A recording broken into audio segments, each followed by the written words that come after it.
Hi, 7th grade.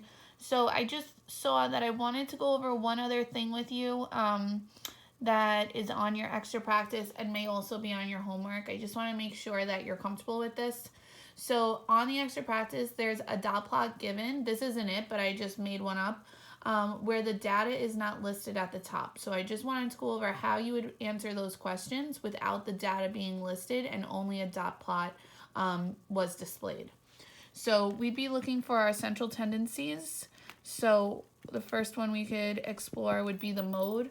The mode is the most frequently used. So in a dot plot, it would be the one with the most amount of dots. So in this example, it would be 3 because 3 has 4 dots on it as compared to the other ones that have 2, 1, or none. So our mode is going to be 3. Okay. Our range will be when we subtract the highest data minus the lowest data. So in this example, it would be 6 minus 1 because we have a data plot on 6 and a data plot on 1. That's our highest and our lowest. So we would do 6 minus 1 and our range would be 5. Now, sometimes they make a number line that may be like longer than what the data actually is. So like, let's say our number line looks like this. This does not change your range. Even though 8 is here, and that's the highest number on your number line, it's not the highest number in your data because there's no dot above 8. So 6 would be the highest number in your data because that's the one that has the dot and is the highest value. So I just wanted to make sure you don't get confused because sometimes they do that. I feel like it's just to throw you off. Okay?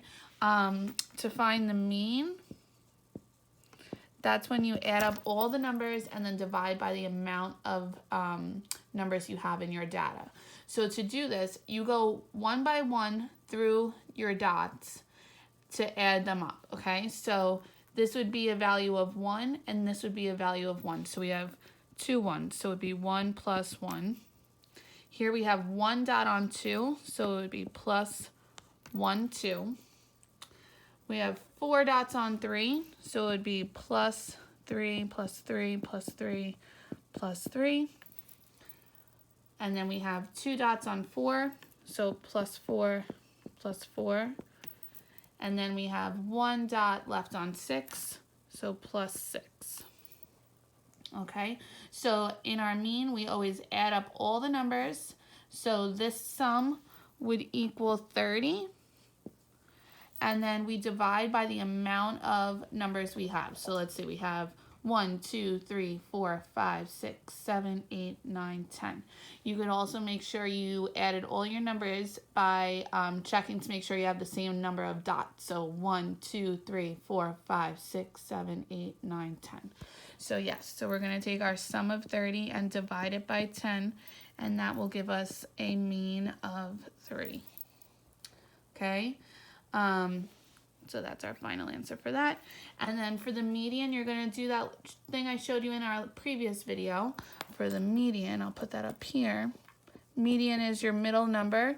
So you just do that like slash method that I showed you on the last video. You start from the lower end, you slash one out. If you slash one from the lower, you slash one from the higher.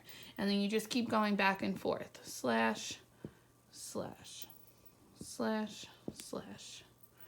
And then slash, slash, and then we're left with these two numbers as our median, but they're both representing 3. So if they're both representing 3, then our median must be 3. If you did want to just check it and find the mean of that, it would be 3 plus 3 equals 6, and then we would divide by 2 because we added 2 numbers, and 6 divided by 2 is 3. Okay, so I just wanted to show you that without the numbers being listed. If you were only given the dot plot, I thought that might just help with your extra practice and possibly your homework too. All right, take care.